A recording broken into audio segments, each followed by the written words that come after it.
Well, hello. I'm Fernanda Torres. I'm a Brazilian actress, and today I have the pleasure to be here to talk about this amazing documentary, very important documentary, I think, for nowadays, directed and written by, produced, and everything by Petra Costa, this great documentarist.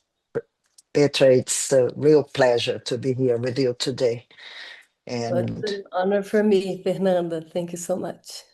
And I have so many questions, so many, because I saw the movie two times already. First, when you were in New York last year, and I was doing the campaign for I'm Still Here, and again yesterday for our meeting.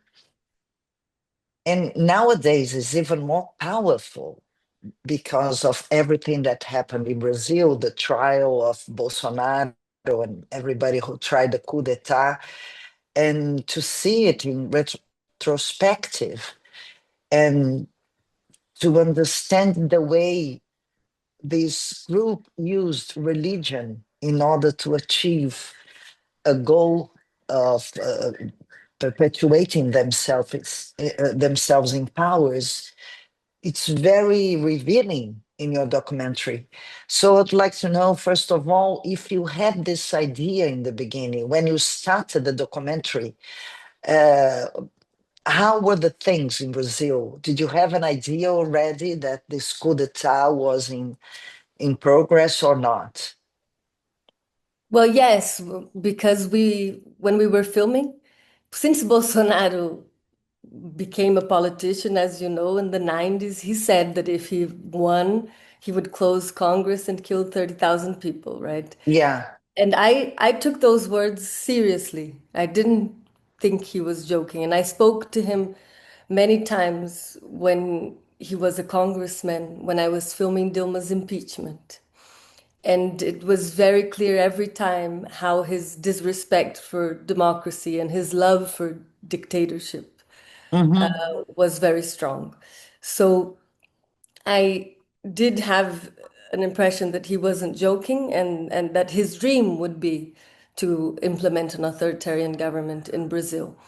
Then, when we were filming, we began not necessarily filming Bolsonaro and wanted to make a film about Bolsonaro because, to tell you the truth, I felt that would have been too painful. And I only decided to make this film because we decided to investigate this marriage of religion and politics, using Brazil as a metaphor for a worldwide phenomenon. So in September 7th, 2021, Bolsonaro, we were very much filming in several places at the same time, including in following caravan of Bolsonarists coming from the center of the country to Brasilia. They wanted a coup. They were going Yeah, there because they wanted a coup, as you know. So we had feared that it would happen then. It didn't happen then. And as we know, they it planned happened it. later. But I Yes. think there is something really interesting in your documentary is I think you treat religion with respect because normally in Brazil and I think elsewhere, there was a kind of surprise in the progressists that this new order, this new moral of things that we thought was already settled, like rights of women and a lot of conquests, I think that we had, we all thought that that was done. And then Mhm. suddenly we were all like surprised that a new order was coming with a very conservative related to women, to human rights, to abortion, to a lot of discussions. Uh, and then I think people had the tendency to treat it like dumb, like something that was like blind and obscure. And I think you really made an effort to understand what was going on. I mean, um, you didn't treat it disrespectful. And I think it's important nowadays to try to talk, uh, to start a conversation between both sides of society. And I think your film does it. And so I have a question for you. How did you succeed in getting to the house of Malafaia? Because this is it's the core of the film, to listen to Malafaia, to listen to his ideas and his point of view. And I think you do it respectful. So how did you manage to do it? Mhm. Well, the Alessandra Orufino, my producer and co-writer, she gave the idea that we should interview Malafaia. I had filmed him without knowing in 2016 during Dilma's impeachment, when one of the first scenes in the film, where I was already very shocked by the speeches I saw in that big religious rally in front of the Brazilian Congress, where you see a woman asking for God to take over the three branches of power. Mm-hmm, Clear dominionist speech, which I would mm-hmm, only understand later. And then when Alessandra gave the idea, we very much liked, and she reached out to Ana Virginia Baluzier, who is a journalist that has been covering evangelicals in Brazil for more than 10 years. And Ana Virginia first filmed him alone, then introduced us to him. When we came, we already knew about him. We had seen many services, so he noticed the respect and the knowledge and gave us access. And we told him that we wanted to film him over time. And the most fascinating thing that happened was that in the beginning, he was just one of many allies of Bolsonaro. And these allies died, fought with him, and Malafaia rose to become the most important and closest ally to him, to the point that he was possibly writing the president's speech, mm-hmm. as the film material reveals. And some people, when the film came out here in Brazil especially, said that we overestimated his influence. But what was fascinating as well was that after the federal police, after the film came out, the federal police in Brazil, maybe because of the film, even who knows, decided to add Malafaia to the investigation and to the coup plot. Ah, I And see. got his phone and leaked some audios between him and Bolsonaro. And in these audios, you see very clearly Malafaia instructing Bolsonaro on how to respond to Trump, how to respond about the tariffs, how to react to Lula, how to record a video. And Bolsonaro responds saying, I have soluço, I have a Hiccup. hiccup that doesn't stop, and I can't do any of that, but I'll try. And you see the cowardly character of Bolsonaro and the manipulative character of Malafaia very clearly in that leak. And there is another interesting thing is that um, you try to make the audience understand, because this new Pentecostal wave, it took over something that in Brazil was totally managed by the Catholic Church. So, and there was a change in the Catholic Church that just stopped their movements, their left-wing movements that were related to social attendance. There is something that you would explain in the beginning, that something happened to the Catholic Church that lost its space with the shanty towns and the people who were in need, uh, and the Catholic Church became this church that says in another life you'll be in paradise, but nothing concrete. The Labour Party, PT, that Lula is part of, was like founded with this leftist movement in the Catholic Church in Brazil. And also you talk about inequality and Mhm. how a religion can access it, and it's more than the religion, that the new Perspective. Pentecostal church, it tells you that you can have a better life. And the truth is that they organized in the shanty towns a kind of meaning of belonging, and you talk about it. So, because if not, we'll say Malafaia just came from nowhere. And Yes. Malafaia came from the lack of the state in the shanty towns and of the Christian, the Catholic Church that just abandoned this part of the church. So what I'm trying to say is that I think your film is very, it reveals, you see, that it's not something that this is evil or this apocalyptical beliefs are just comes from nothing. You explain Mhm. the other side, that there was a lack of presence of the state and of yeah, I'd like you to talk about it a bit. Why Yes, do you think there was this raise of the Pentecostal that yes, now is such a political power? yes. And that's even Rio is one of the places where that phenomena is most visible, right? Where you live. No, I think when I started the film, I had many questions of how the Pentecostal religion rose so fast in Brazil.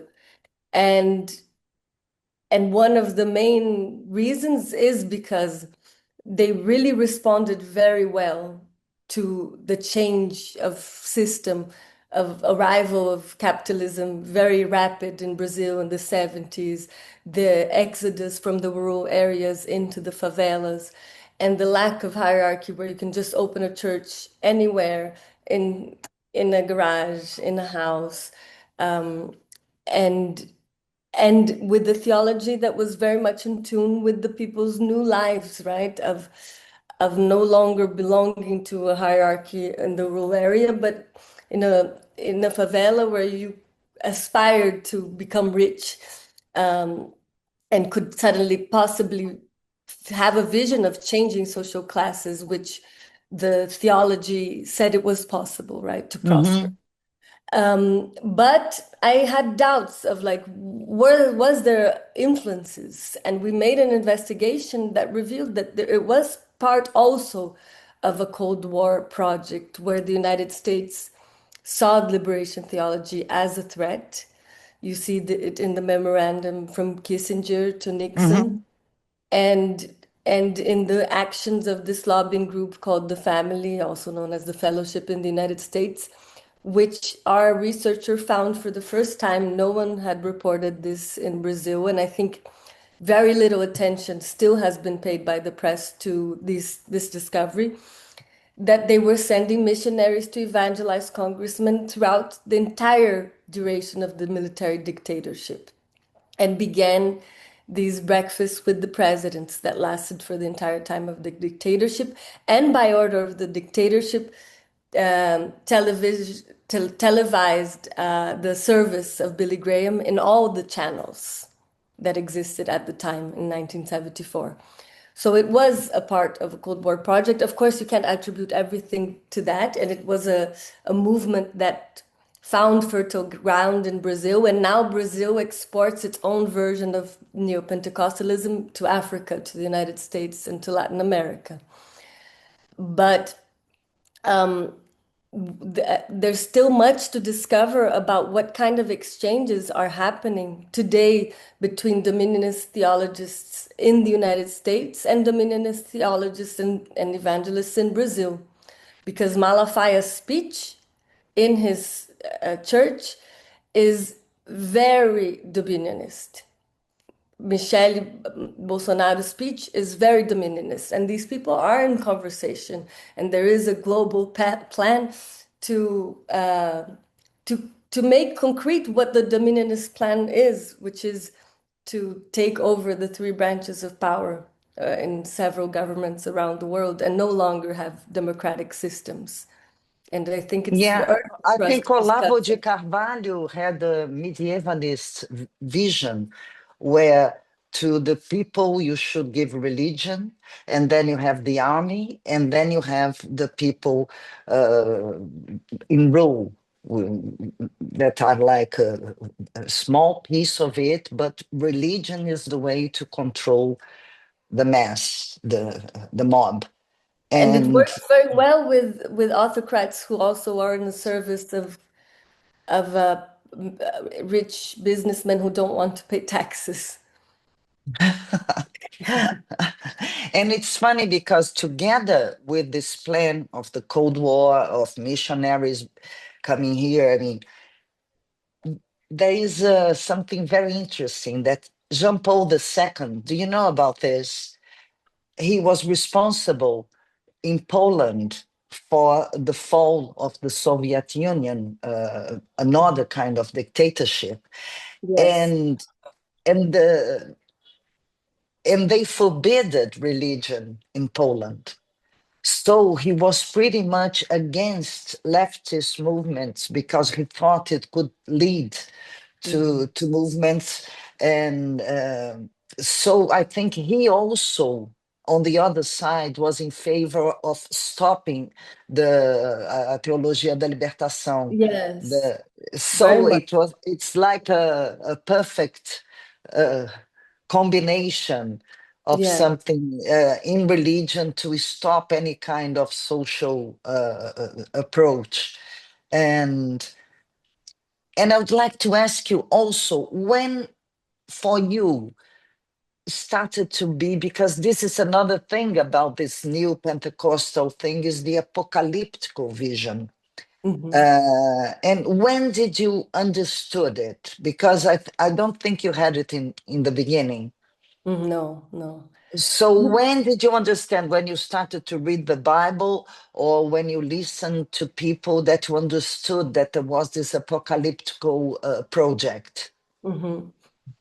It was filming in the favelas. We filmed mainly in Paraisópolis. Murilo Salazar, who was our DOP, was very courageous in the beginning of the pandemic filming, and he filmed many services where you would see even many people.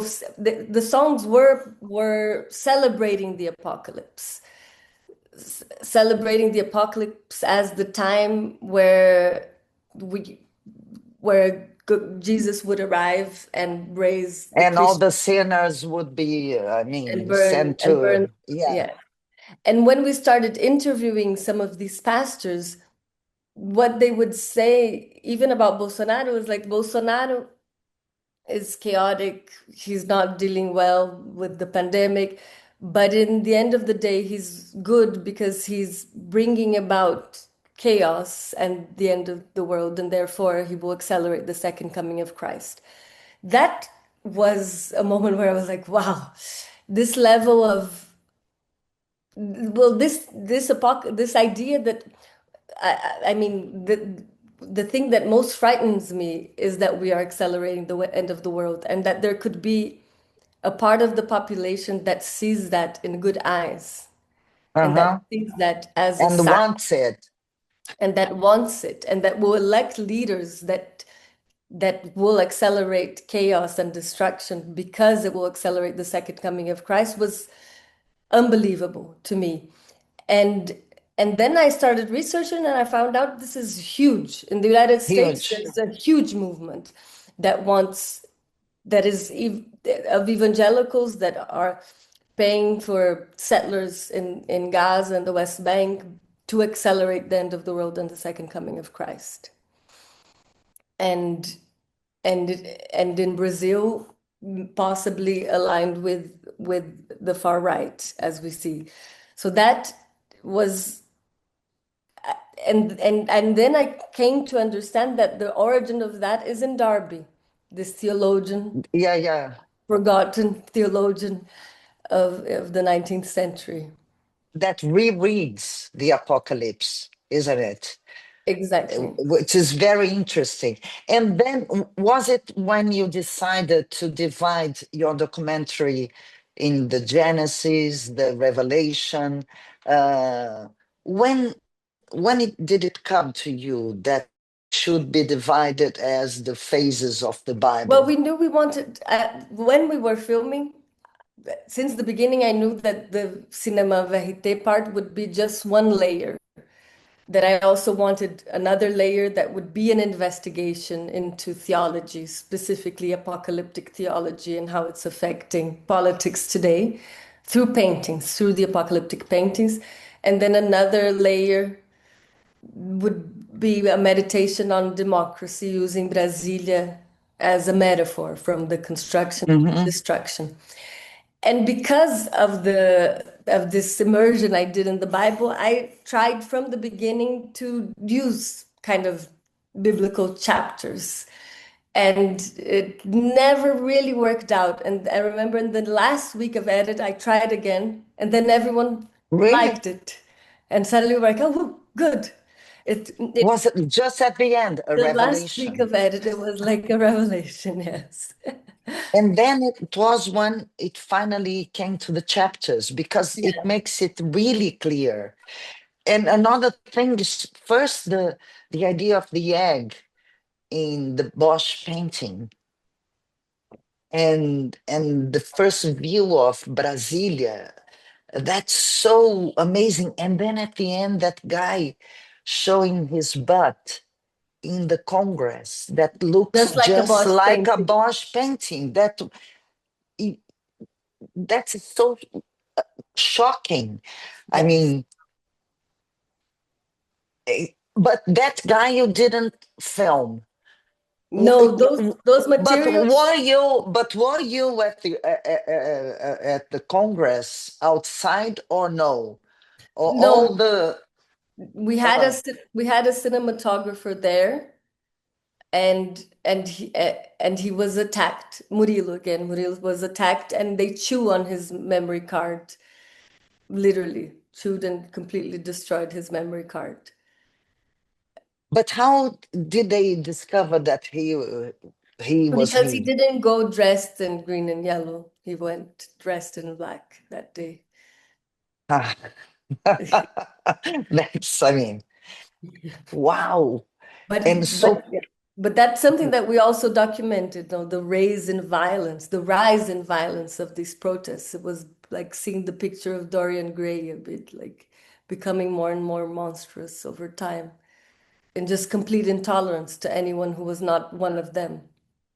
yes, and the other day I saw a woman talking, saying that she was totally right, far right for Bolsonaro, but nowadays she says that she woke up and she thinks it's a kind of cult. Hmm. It is. I mean, they call Hmm. him myth, and in this process of the cult, she was totally blind and she could not tell the right from wrong anymore, that you want to be accepted and you start to lose your mental health, and you are able to go to the Congress and break everything thinking that you are doing a great revolution and you are just creating chaos. So I don't know, do you think now with the trials, because I think Bolsonaro and even Eduardo, when he went to the States, uh,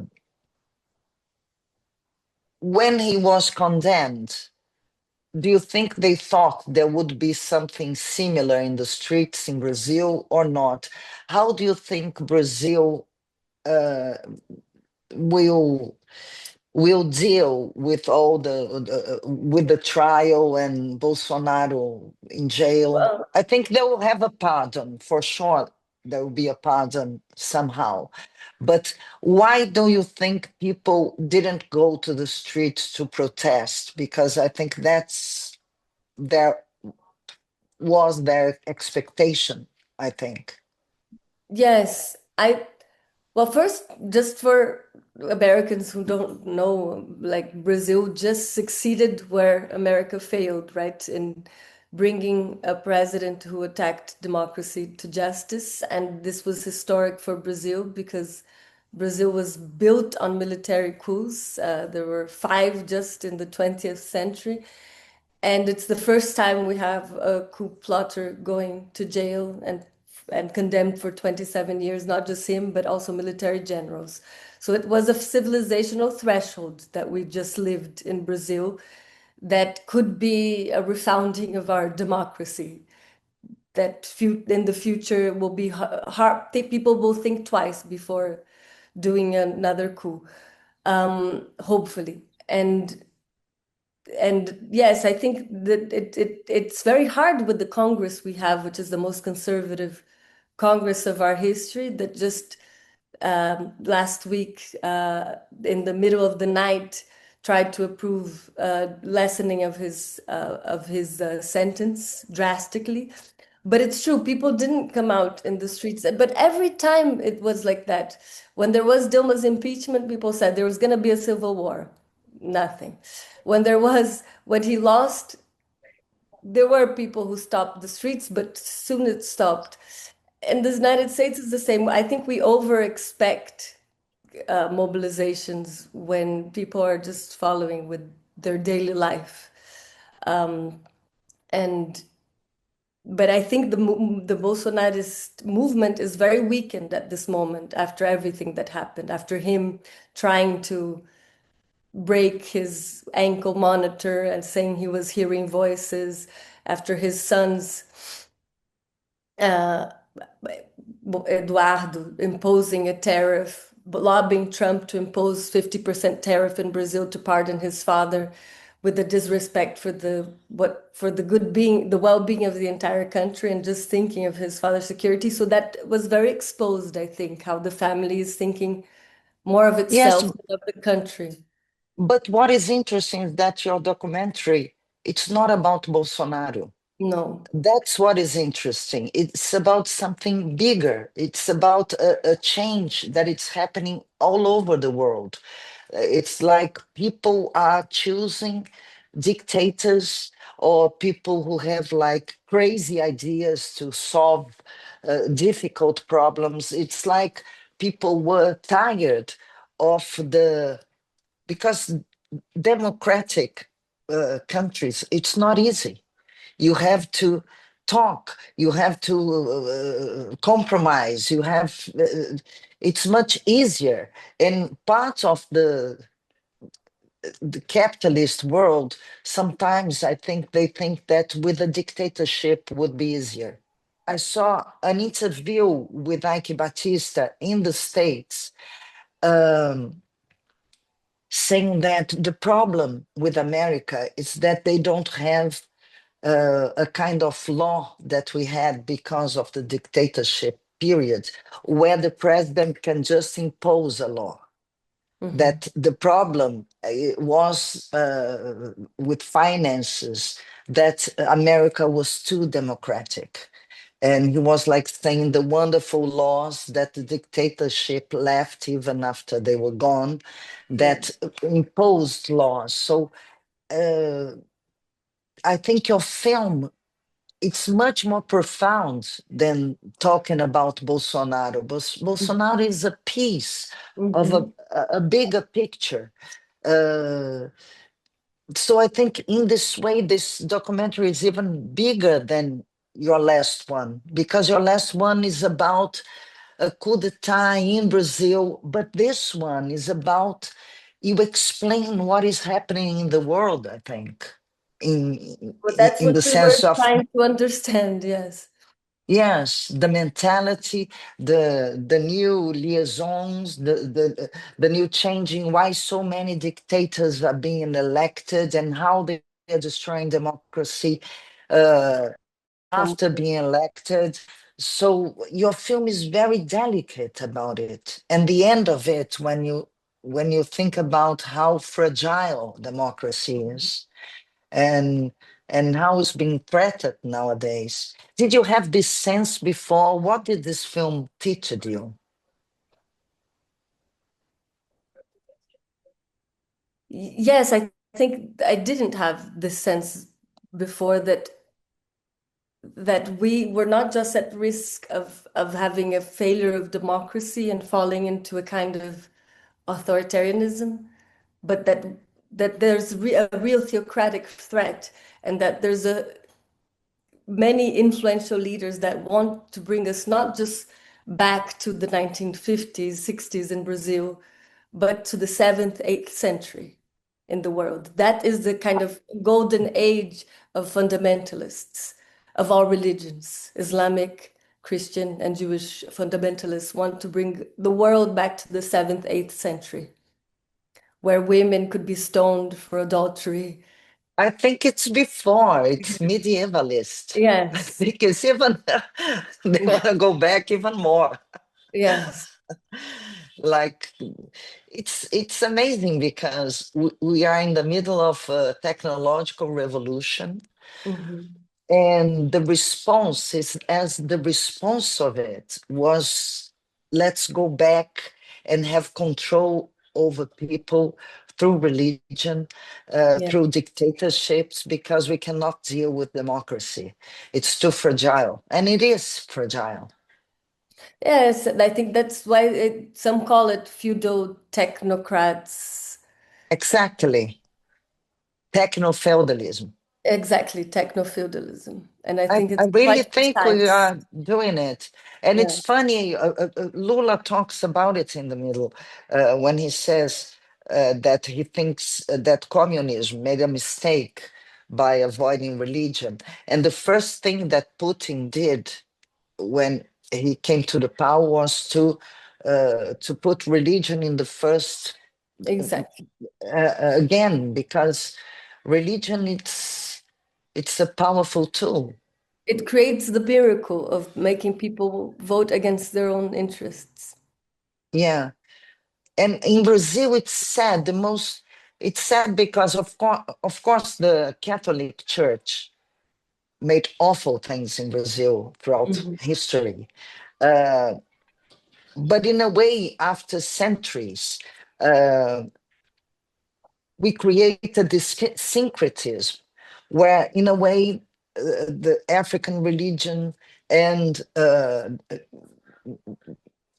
and Catholicism could live together. If you go to Bahia, and this is one of uh, a shocking thing, not related to democracy, whatever, is the end in Brazil of the religious syncretism of Yeah. people, not of all the African religion being like destroyed and uh, like an evil. But that's the main reason that the separation between church and state was invented in the United States, by the way, to protect religious people from religious persecution. And it's that's type of religious persecution that we're seeing in Brazil today, advanced by Exactly. evangelical fundamentalism that are burning uh, shrines of Afro religion, Candomblé, and indigenous shrines as well, but also persecuting evangelicals, as the one we show in the film, who just because he declared he won't vote for Bolsonaro was expelled from his church. So we're And at this, Catholics too, because they consider yeah. Catholics polytheists, because it's really it's the real monotheism that we're talking about. And just to say, I have been thinking a lot about it because I don't think it will go away. Hmm. And I don't think, and what I like about your movie is that it has a respect for it. And it really tries to understand it without treating it like this is evil, this is, ah. No, it's a very mature film about a movement that we'll have to cope with, I think, Hmm. Yes. and learn to have a dialogue with it. Hmm. Yes. And It's one very day, good, Petra. oh, thank you, Fernanda. And I wanted to ask you one question about how you feel after everything that happened with I'm Still Here, and not only also how it managed to break the wall and speak to both side people on both sides of the political spectrum and have a huge effect on the country. How do you see all that now in distance? That was amazing because I think it was during this period after this attempt of a coup d'etat. And the film, Walter has chosen to talk about the dictatorship through a family, through a high middle class family, with values. I mean, you don't have like crazy people. It's a very conservative family. And I think people, that's what changed. Two things. One is that Brazil was coming uh, from this attempt coup d'etat, and we are like little by little trying to understand that, and justice was going on, the institutions were like taking care of it. So there was a will, I think, in the country of understanding what was going on, and nobody wanted to go back to dictatorship. And for those who thought that dictatorship was a good time, there was a lot of young people, conservative young people, looking and say, so that's what a dictatorship is about, that someone like me, like my father, could be killed.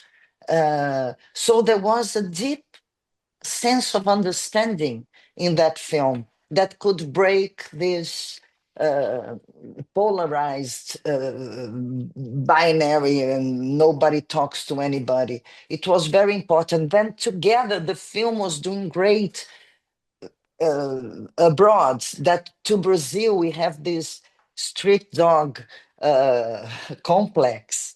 So when something that we do goes well elsewhere, there is this sense of pride. So the film was about our history and was being recognized elsewhere. So the film was part of this moment in Brazil, I think, and I think it was important, even because culture, together with other religions, were very attacked during the Hmm. Bolsonaro times. So it was again like Brazil was discovering some culture again, and the use of culture of cinema. So it was really important here. And as your film, it's an attempt to understand what happened to everybody, because that coup d'etat was not. I know that a lot of people who vote for Bolsonaro didn't agree with that too. Hmm. Doesn't want that, and that As sent. most evangelicals also don't want their Don't churches want to be it. so politicized. So we must like talk to these people. We cannot Exactly. just say you are a right-wing guy, you are a conservative, you don't believe in. We have to understand Brazil is it's a conservative country. And I Mhm. think sometimes the progressists doesn't want to deal with it. And we Mhm. have to deal with it. That's why I like so much your movie, because I think you were respectful, and we Mhm. must be. Yes, I think so too. Otherwise, we just alienate. Yeah. We And just yeah. scream with each other and it's gone. And they will win. They do it much better than we do. Yes. Thank you so much, Fernanda. Thank you very much, Petra. It was wonderful to watch your movie again and again and again. We Mhm. should watch it many times. Thank you. And I want to watch. I'm Bye, still dear. as well. Thank you. Bye.